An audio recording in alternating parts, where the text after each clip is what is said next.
Francia Antoine était loin de se douter que la maladie allait frapper sa famille quand elle attendait son 4e enfant. J'ai mené ma grossesse à terme, un accouchement par voie basse normale. Quand mon fils avait 3 mois, je me suis aperçue qu'il ne tenait pas la tête ainsi que ses membres.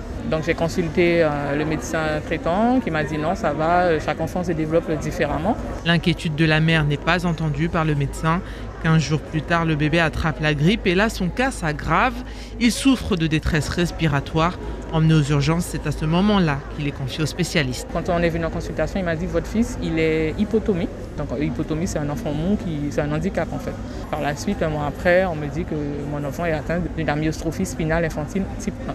Une maladie qui paralyse les muscles du corps et le type 1 s'attaque aussi aux voies respiratoires. Cette maladie est mortelle si elle n'est pas traitée. Le fils de Francia est donc hospitalisé. Il est resté 1 mois intubé. Il y a un traitement qui existe pour la amyostrophie spinale, mais mon fils, il était déjà dégradant. Hélas, c'est trop tard pour lui.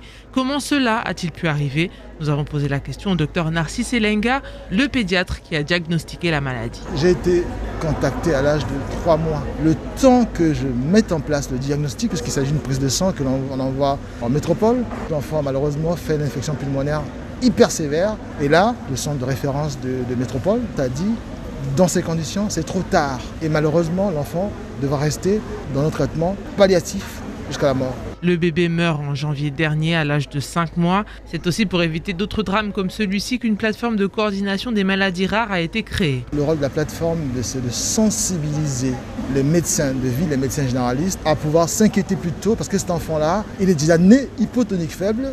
On devrait déjà l'orienter vers moi pour que je puisse me rendre compte que cet enfant avait certainement quelque chose. En France, on compte environ 7000 maladies rares. Peu d'entre elles sont soignées. Ce chiffre est important mais reste encore bien loin de la réalité.